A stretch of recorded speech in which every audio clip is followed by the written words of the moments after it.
You don't fuck with Necro.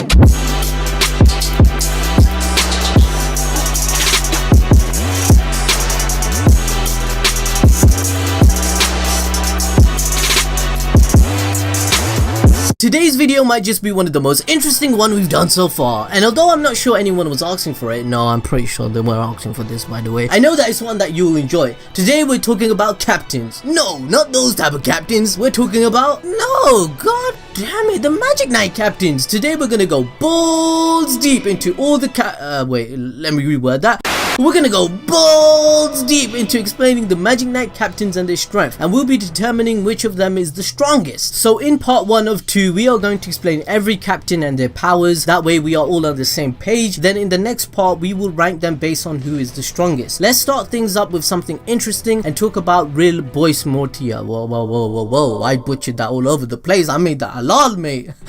That was bad, guys, even for me. Anyway, let's stick to Rill. Rill is the captain of the Aquadair, and he might just be the most unique character we'll be talking about today, as he's not only the youngest captain in history, but a user of paint magic. This allows him to use multiple magic elements, giving him the ability to create virtually anything he wants. And as we can see in his fight against Yuno in the anime, that can be a handful. A vital weakness, however, would be that he doesn't think much past the present, and he charges at full force with whatever magic he sees fit. This normally doesn't matter, as he's typically stronger than his opponent by a landslide, but sometimes it can give the disadvantage in a fight. Now, the most impressive display of his abilities we have is his final fight in the Royal Knight selection exam, where he and Yuno went head to head, and at first glance they seem pretty even, but when we look more closely, you see that Rill isn't even struggling in the end, while Yuno has to really push himself to even be overwhelmed by Rill's strength. If the fight had continued, Yuno would have eventually lost steam, and soon after the fight itself. This gives us a glimpse at Rill's stamina. He might have been sweating and going all out, but he could have kept it up all day, just like Captain America says. You know what I'm saying? I'm dropping all kinds of puns this video. As we explained, Rill lost concentration and the crystal broke. He still wanted to fight Yuno after the crystal broke though, so it does tell us about his strength and stamina. But if he was up against another captain, especially one stronger than him, or at least stronger than we know him to be, like Fuegoleon, things might be different however. Now, speaking of Fuegoleon, let's move on to him. Fuegoleon Vermillion is the captain of the Crimson Lion Kings, and I know you guys are shocked that I pronunciate that properly. I am too. Bruh. And he is part of the fiery bloodline that consists of some of the most ferocious mages in history, such as his younger brother, who ranks impressively for his age, and his sister, who could easily be at least captain if she so desired, even Wizard King level. However, Fuegoleon is stronger than both his siblings apparently, and has a stronger sense of conviction. As a result, he is less destructive in combat than the rest of his family, and more to the point, he likes to get things done without a delay, including fights. Like everyone else in his family, he uses fire magic, and he has a high degree of mastery over it, to the point where he can concentrate a large amount of fire in order to increase its offensive power. A good example of this would be his Soul Linear spell he used against raids in the town invasion arc, which was able to break through the force field he had made to protect himself. But that was a while ago, and he's much stronger now than he was then. He now possesses the power of Salamander, the fire spirit. We haven't seen much of what he can do with it, but we've seen others use it quite a bit. Firstly with Fauna, one of the Eye of the Midnight Sun elite mages, and then again with Ladros, one of the Diamond Kingdom Shining Generals. Although these instances differ greatly from Fuegoleon's use of the spirit, Fauna let it sit on her shoulder when it wasn't fully developed, and once it was, she rode on its back. It took the form of a freaking dragon, as it usually does, and it worked as a companion that aided her in combat. When Ladros gets a hold of it, he merely absorbs its magical power, giving him the strength, speed, and abilities of the spirit, like it was a part of him himself. Fuegoleon seems to use it to quite literally make him whole. It actually took the form of his missing arm and gave him the ability to fight once more. Fuegoleon is certainly a force to be reckoned with, but there is a captain who feels just as strong. Of course, whether he is or not is something we'll discuss in part 2. Nozel Silver is the captain of the Silver Eagles, and he uses Mercury magic. Mercury, fam! This allows him to manipulate Mercury, the element, not the planet of course, come on guys, and he can shape this into anything he wants and any size he wishes, within reason that is, and he can make weapons such as spears, bullets, and swords, to name a few, as well as shields, cages, and even eagles. This man can can create birds that can really fly. As Fuegoleon's rival, he has a lot of confidence in his abilities, and that allows him to not hesitate in battle, a quality that serves him really well. To top it all off, he can use reinforcement magic to give his creation some extra kick, making him worthy of the title of captain, maybe even Wizard King. Nozel and Fuegoleon are rather civil in their personalities as their royalty, and their rivalry reflects upon that. But the same can't be said about Yami and Jack the Ripper. These two hooligans are all bark and just as much bite, truly ferocious in combat and intimidating in conversation. Their abilities both include slicing of some sort, although it seems to be more Jack's thing. Jack uses slash magic and he's the captain of the Green Mantis. He quite literally has gained blades pop up out of his arms. So disgusting, dude. I don't like this guy.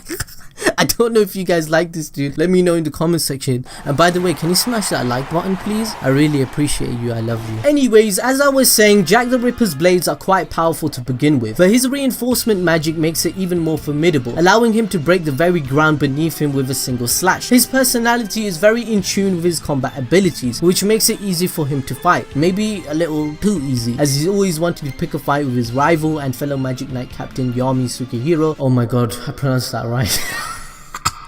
Anyway, but moving on to Yami. Yami uses dark magic and he's the captain of the Black Bulls, dubbed the worst Magic Knight squad, but not with Asta being around, bitch. Yami is like Jack in a sense that he's never afraid to bash some heads, but he doesn't necessarily need his magic to do so, depending on how strong the enemy is. Jack is strong, don't get me wrong, but Yami's physical strength is off the chart, especially because he has hairy hands like me. He's amazing. This makes him have even more special powers that you didn't know about. For example, you guys know I got balls deep prediction magic. I got Tabata is my friend magic, so you guys got no chance, right? That shit's way too powerful.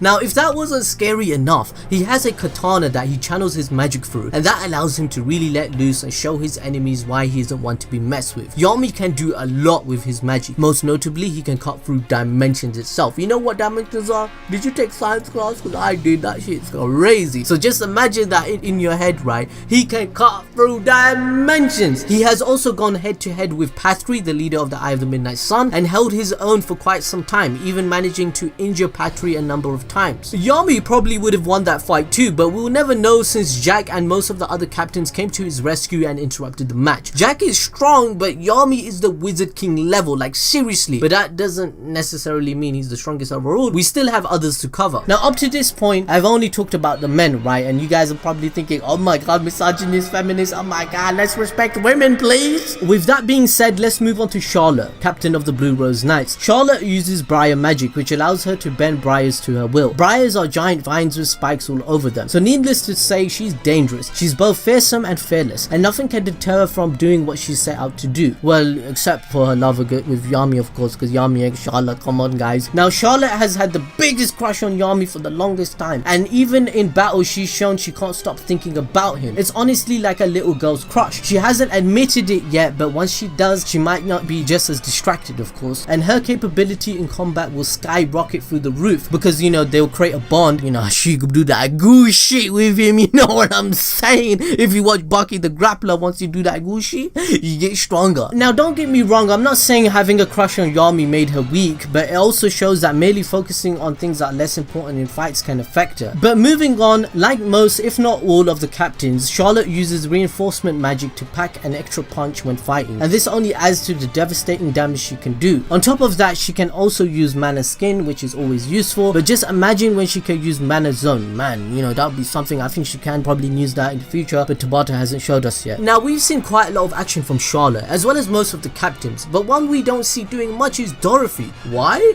Well, because she's always sleeping. Yeah, sleeping. She sleepwalks, she sleep fights, she sleep eats. She is always asleep. I kinda can relate with her. I like that. Now, I'm inclined to believe she's not completely asleep when she's doing this. Otherwise, she wouldn't be able to listen to what others say or do basic things like walk and move around. But she's definitely not completely conscious. She's snoring for crying out loud. But that's not to say she's weak. Like I said, she sleep fights. Dorothy is the captain of the Coral Peacocks after all. Oh, wait, Cox. Cox! Oh, Oh guys, let's not be childish here. Anyway, Dorothy uses dream magic. That seems quite appropriate to being a sleepy person, and this allows her to manipulate a dream-like environment. Because of this, she doesn't need to use reinforcement magic. She has all the reinforcement she needs, and her magic is quite formidable. It allows her to trap her and her opponents in a dream, so to speak, and in this dream she can think anything into existence. Now this can also be used against her, as all someone has to do is speak something they need into her mind, and if she's not careful she'll think of it, bringing it into the dream. Maybe this is a flaw she has to fix in the future. But Dorothy sleeps so often that I'm sure she's a pro at using her magic and wouldn't fall for a trick like that. We do see it happen to her in the elf reincarnated fight, of course, but we don't know if the actual Dorothy, because she was an elf at the time when that happened, so if the actual Dorothy, would she fail in that trick? We don't know yet. Moving on to the last one. I really hate this captain. He's not the worst of the worst, so we'll talk about him for now. Gwilda was the captain of the Purple Orcas. Before betraying his kingdom by kidnapping the mages in charge of the kingdom magical barrier, allowing the Eye of the Midnight Sun to attack, I could go into detail about all the other shady and illegal things he's done, but that's the worst of it, so I'll just move on to his abilities. Gwilda uses premation magic and can turn invisible to both one's vision and one's magic detection. This also means magic cannot affect him while he's in this state, but he isn't invisible to Ki, as we found out when Asta was able to sense him and bring him out of hiding. He can also clone himself while invisible to fight while he runs away from his foes. If Asta didn't exist, he'd be virtually unstoppable and uncatchable. There really isn't much to say about Gwilda, and I wish I could talk about his replacement more, as he seems to be a much better man. We just don't have much information on the new captain of the Purple Orcas right now, but he hasn't really shown up. He only showed up as a reincarnated elf and not much else. But I'm pretty sure before we even get to part 2 and gather all the evidence to explain who is the strongest captain, I think it's safe to say Gwilda is the weakest. Let me know what you guys think in the comments section. So the last dude is William Vangeance. Technically he hasn't been removed from his squad as of yet. Right now in the thing we still think he's a captain, right? So let's talk about him. William is a user of the World Tree magic and is proven to be some of the most powerful magic in the whole kingdom, which is fitting for the Golden Dawn, the best squad in the Magic Knights. As far as we know, William only has a few spells, but they're all in high level quality and they're all very strong. He has a ton of magic power to spare. We've seen William's abilities displayed all throughout the anime, and he's taken down countless enemies with ease. Some are very strong ones too. He's known Yami for some time now, and he's acknowledged William's strength, so that does count for something, because all of us seem to think Yami is the strongest captain right now, right? And even Yami respects William and said it would be a crazy fight if they ever did it, right? So he's not the worst character in the world. But yeah guys, that's the end of the video. We're all on the same page now for part 1. In part 2 we get all the evidence. Maybe tweet me some evidence, maybe message me on Instagram, maybe put it in the comment section below and I'll put you credit. I'll give you credit in the next part 2 video where we talk about the evidence. We'll be like, oh look, you just got a shout out from Animals Deep. That's crazy fam.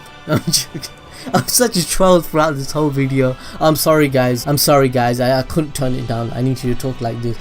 Wow, I'm tired. Anyway guys, I hope you enjoyed the video. Smash the like button, subscribe, hit the notification bell, wait for part 2, and I'll see you guys next time.